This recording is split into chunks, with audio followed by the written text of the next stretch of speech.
This is the stock market voicing. Hello, my name is Patrick Bass. My sign name is just a flat palm by my opposite shoulder. I want to give you guys a little bit of background about myself. I graduated with my bachelor's degree in business management. Then I got my master's degree in education. And then with my BS degree, from there I went to work in the stock market. I worked with stocks, a little bit of background with that. We'll talk about that later. I worked about 8 years with them. Let me explain a little bit more about what the stock market is and what that means. The stock market started long ago in America, in New York, and it was a coffee house there.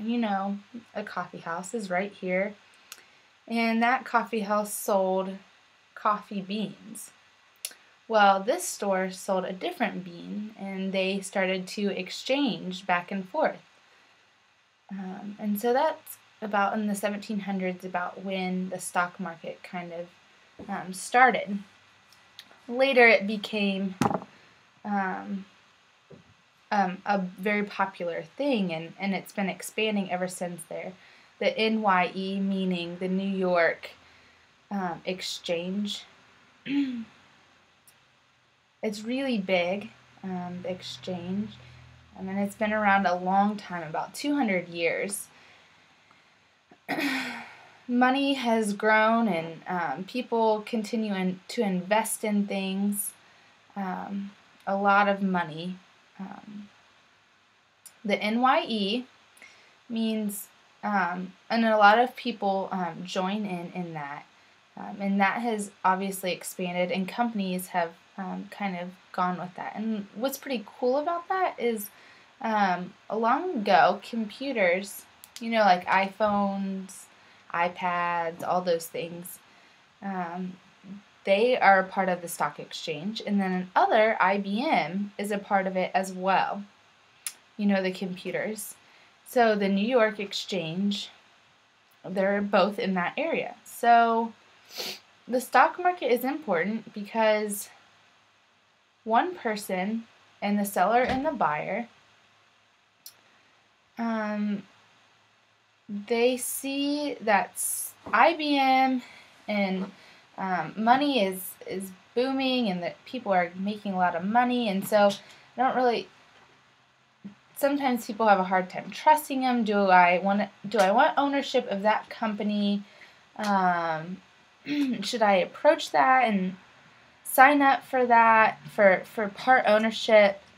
But you can't own more than 50% of a company, so that you can own a piece of the company. So through a lawyer, you can buy some, meaning you can buy like 100 shares. So maybe I want to buy 100 shares for IBM. That means I would be part owner of that company. But maybe someone already owns stock in IBM and doesn't really want to be part of something with IBM. So what do they do with that stock that they own, the 100 stocks? They kind of barter back and forth, like, yeah, do you want this? I'll sell it to you. And then so that's an exchange right there, and that typically happens in New York. Maybe Amex company or Chicago, but typically New York and Chicago areas. Also, there's a small company, a new company, I don't know the name, and so maybe that's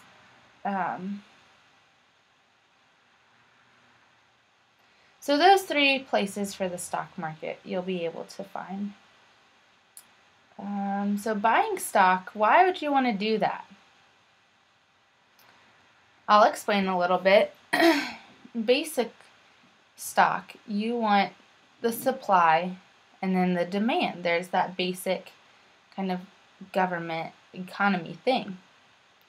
So the stock market goes up and down, up and down. And so how can you really tell the supply and the demand? And that you'll see the way that the stock market goes up and down is dependent upon the supply and the demand. So depending on if the supply and the demand go up, go down, they reach, that's when you want to be selling things. If the demand is high, then obviously the supply may be high. So you kind of need to trust, like, is it going to be strong? Is it going to be weak? If the demand is high, but the supply is weak, then you can trust that your stocks will go up. But if the supply is high and then the demand is weak, then typically your stock will go down.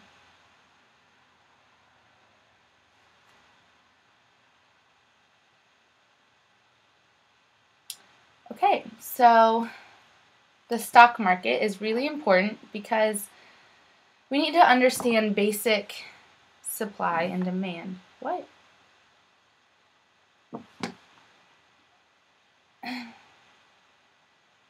So buying stock, big companies like banks or really wealthy companies, you know, the big boys, they own a lot of that. And then you'll see, you know, the other smaller companies as well.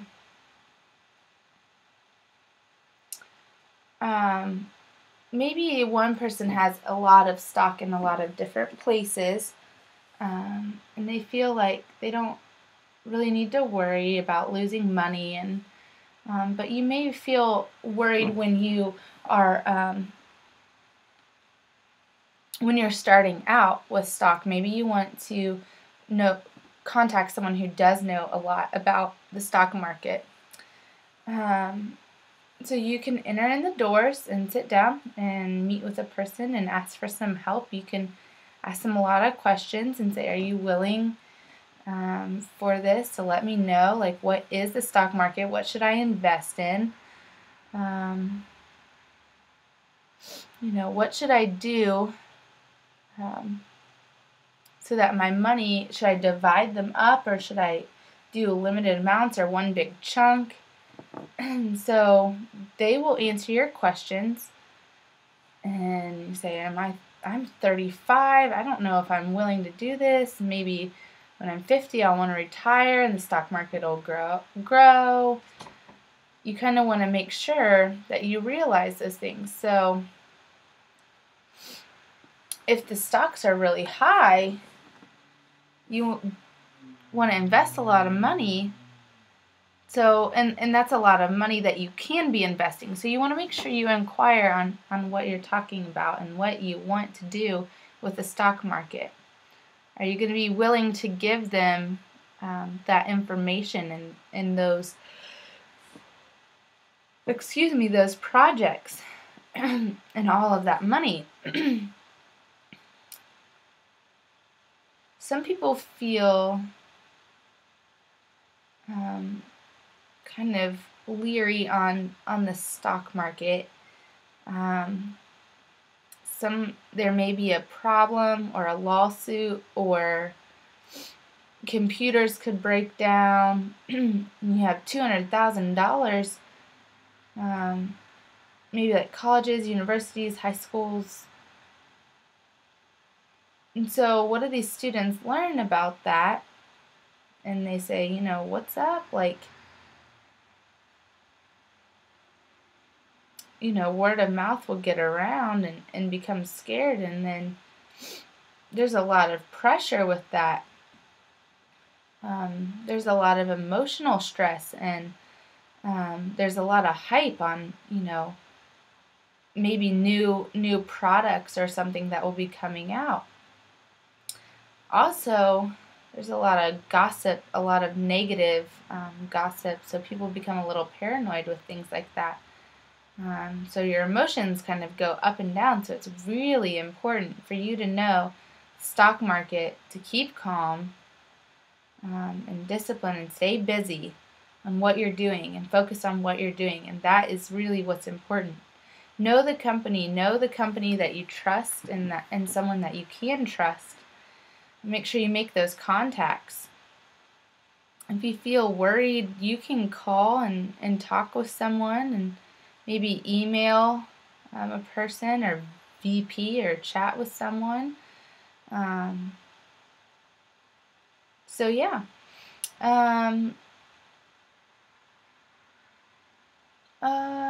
No, go ahead, next one. 15 stock markets. Why do you think we have that? There are people who feel that money can be growing. So how does money grow? It must be exchanged and invested. And which company you need to think which company is cool and which one isn't so great. And you want to make sure that you invest in a good company that will end up giving you lots of money and potentially growing maybe 3 months, 6 months, 9 months, a year, so on and so forth. That money will be increasing and not going down. You don't want that. If it fluctuates some, you may want to exchange a little bit, but it's really important that you kind of divide your stocks into your bonds and GRDs and all those different things so that your prices are a little bit lower. So why is that important?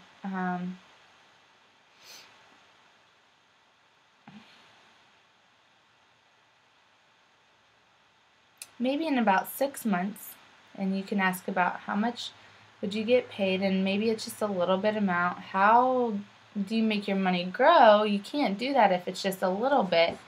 It's like a house and everything. Like, where do you live? There's, you need to figure out money and to develop that, and so you need to invest a partial percentage in order for it to really grow. Maybe about 30%. You may be thinking 30%, gosh, that's a lot, and I got 30%, maybe 10% or 20%, and how that's only growing a little bit, and how is that fair? And well, that's really important for you to invest in what you're doing and how you're growing. It's really also important that you kind of spread out your money. You want to check every month on the stock market. You can have them emailed to you. You want to check and see how much your money is growing, how much money you have, how much money you've made. And then you also will want to talk about some,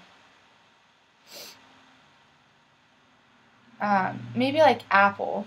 We'll talk about them a little bit.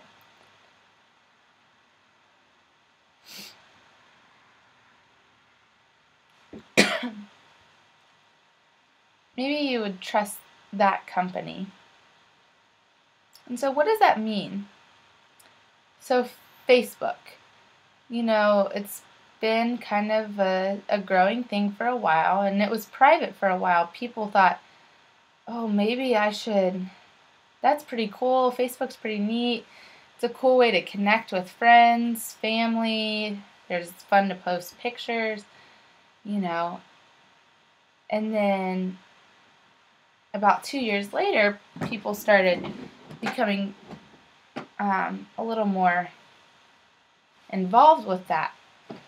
So with the stock of Facebook, you could have started buying a little while ago.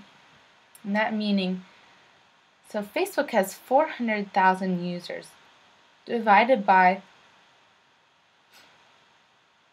400 million users. And maybe when you retire, you can divide them to 100,000, 100,000, 100,000, 100,000. You can own part of Facebook, but maybe you own 10 shares. Before, it was open to a little bit more than that, and then word started to spread, and Facebook felt like they wanted to open and sell more.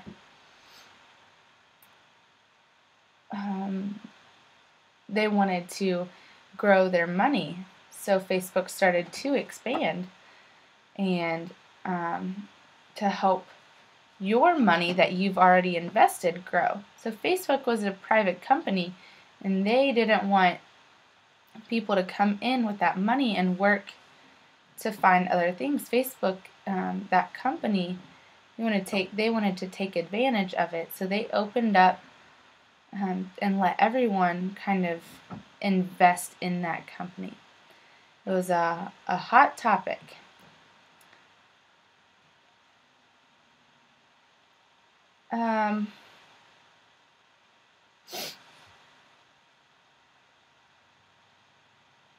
Maybe like 10 shares or something. You can hold them, hold 100 or hold 1,000, hold 100,000, hold 100,000, then arrive, and then at the right time open the shares, and then people will want to buy those. They'll get excited about the shares that you had just opened, and they're kind of hyped up about the situation. Like Facebook, people started selling and buying them because the demand and the supply was low, but the demand was so high. So people started buying, and then their stocks rose. About 300% they rose. So they started doing that, and they didn't want to sell, so they were holding them. So the other two, and then maybe a year later, Facebook once again opened it up and started selling those 100,000 stocks again. So a long time ago, Apple set up by two men, Steve Jobs and Steve Zerwick. They developed a company in old computers about 1980s-ish. And so then Apple, their shares, they had about $6. They were $6, and that is so crazy cheap. Can you imagine buying those back then? Not many people knew who this Apple company was, so not many people bought them. But if you can imagine in the 80s, looking forward now, and Apple today, looking back,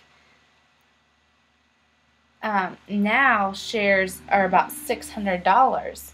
So they obviously have been growing in that. And why do you think that is? Because Apple is popular. They have so many things. They have the iPad, the iPods, the computers, the Mac Airs. So many people think Apple is such a great company. So you'll hear about a lot of things that Apple plans, the new phones, the iPhone 5 maybe, we'll see, the new TVs maybe. Those are good for the future. So, and Apple also, the Apple TV will become more and more popular as well. There's a lot of things to buy with Apple. But you'll hear a lot about the stock market going up. 100,000 shares maybe. That's the fun thing to do with the stock market. To see, kind of feel like you own part of that specific company, which is cool. That, with the stock market, is fun. But it is really important that you guys are aware that you don't want to lose that money. You want to make sure you trust a specific company, who you invest in. You need to be thinking about, do your research on what you should be adding, what should you do, and what will benefit you best in the future for your life. What will you feel comfortable with?